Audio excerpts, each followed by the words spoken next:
Stargate is special and needs to be preserved.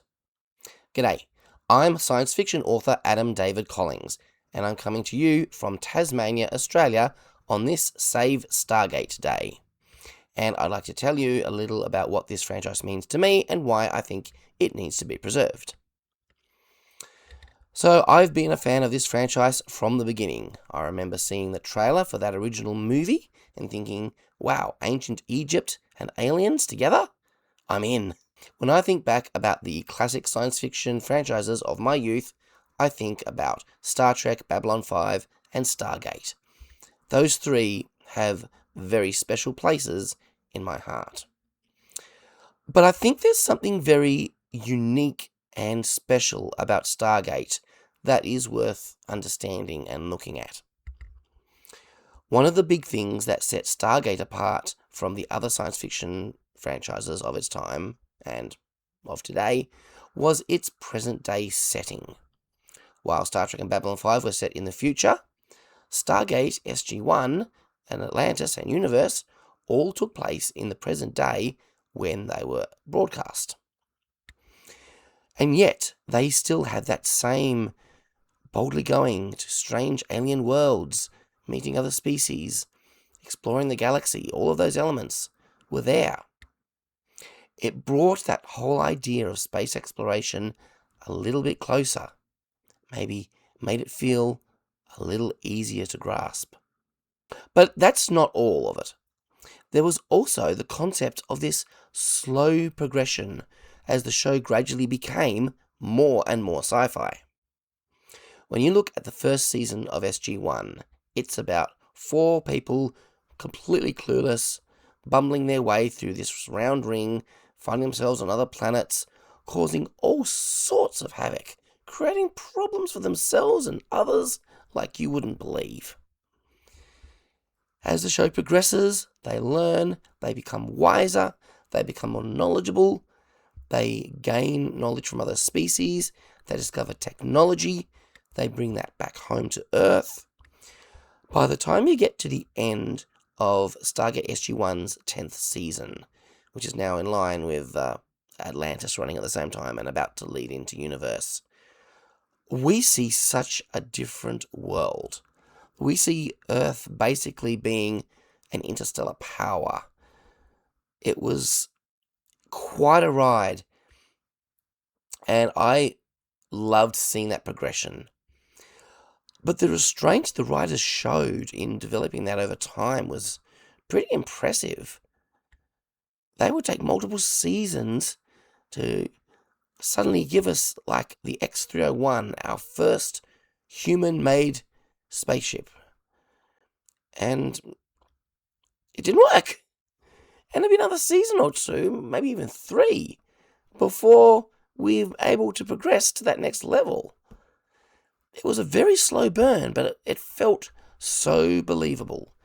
And it made you able to accept, as a viewer, that maybe right now, while I'm sitting here in my lounge room in the late 90s, there is a secret American government agency out there exploring other worlds, and there's a spaceship in orbit right now that is equipped with Asgard weapons and shields and teleporters and hyperdrive. There's just nothing else like that. So yes, Stargate is very unique and very special in that regard. Now, I'm sure you're aware of the story. Late last year, MGM Amazon announced a new Stargate show was in production, a 4th Stargate TV show. And the showrunner was Martin Gero, who worked on all 3 of the previous shows, but primarily Atlantis. And he brought in Brad Wright, the overall showrunner of the entire franchise, and Paul Malozzi, who had also been one of the big major writers on all the shows. This was absolutely amazing. This was everything we could have wanted and hoped for and dreamed of. There'd been talk for years before of, MGM wanting to reboot the franchise, go back to make, movies again, or hand the reins on to just someone else who had a different interpretation. Nobody wanted that. Nobody was enthusiastic about that. And it's because of what I talked about, that slow progression, that years and years and years of lore and world building being created. You throw all that away, and it's not Stargate anymore. It's just a show that's got the same name and a few of the same basic ideas. There is too much awesome stuff there to throw away. Now, when you're making a TV show these days, you need, of course, two things. You need the original viewers, but you also need new viewers. And Martin Gero was very clear that this was a show that would be very friendly and open to new viewers. It would bring in new people. They wouldn't have had to have seen the, I don't know, whatever, 17 or so seasons that had previously happened.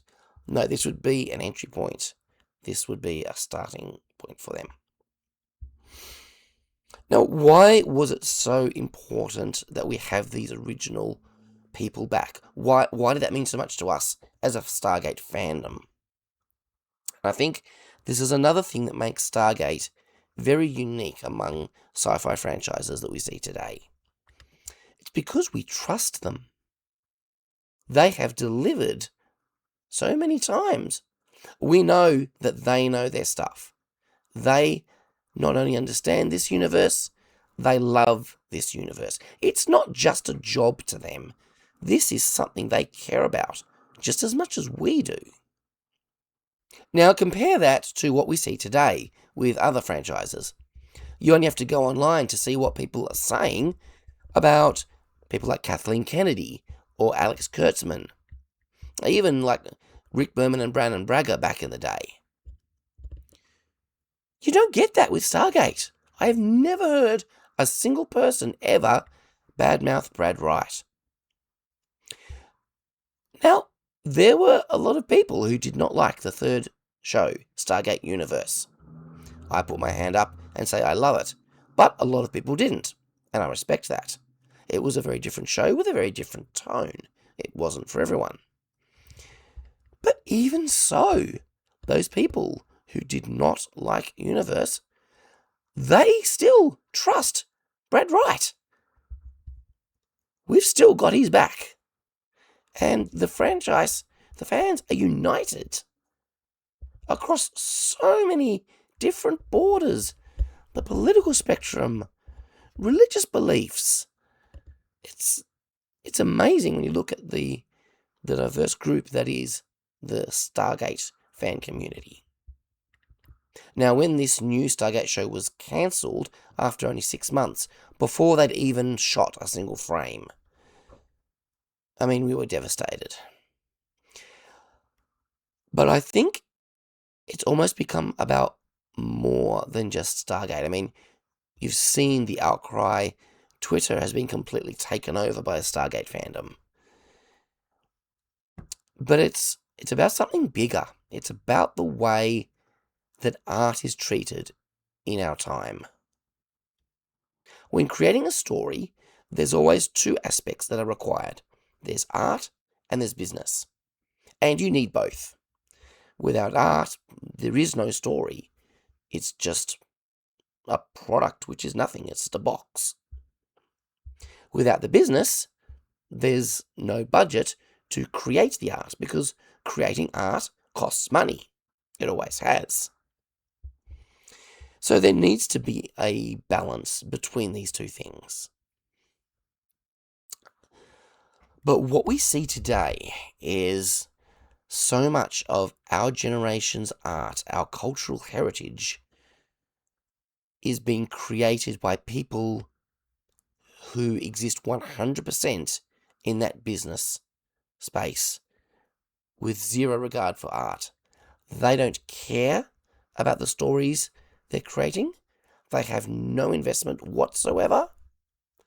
It is purely a widget they are creating that they think they can sell. And if they don't think they can sell that widget, they'll throw it in the rubbish bin and they'll sell a different widget. This is not how good art is made. And it is absolutely heartbreaking to see. I think in the future, people are going to look back on the late 20th century, the early 21st century, and they're going to realize something. All of our art is incomplete because no story that was being told was ever finished because it was always cancelled by some studio executive before it got to be finished. We're seeing, and it's even worse than it's not even a business decision anymore. It's more about studio politics and selfish ambition. You look at the Netflix show The Boroughs, which was recently released and almost immediately cancelled. That show was remarkably well received artistically. It was appreciated, and it was a financial success. And I think that show was cancelled for the exact same reason that Martin Gero's Stargate was cancelled. It's because of studio politics. Because someone comes in and there's a show that someone else created, and they're not going to get the benefit of that, and they're afraid of getting the blame for it. And so they clear everything off the table and they say, right, we're going to do our new thing now. This is not how good art is made. And I think people are realizing, I think this Stargate show, this Save Stargate campaign is kind of like the last straw. People are just sick of how entertainment is being created in this age. And I think people are turning away from Hollywood. We are looking for our entertainment in other places. Independent creators now can use things like Kickstarter to fund their own stuff that they care about, that is created with love. And you can tell in the final results. So, yeah, I think this is a turning point in our culture. It is about Stargate, absolutely, because Stargate is the franchise that has that passionate following that will not let go.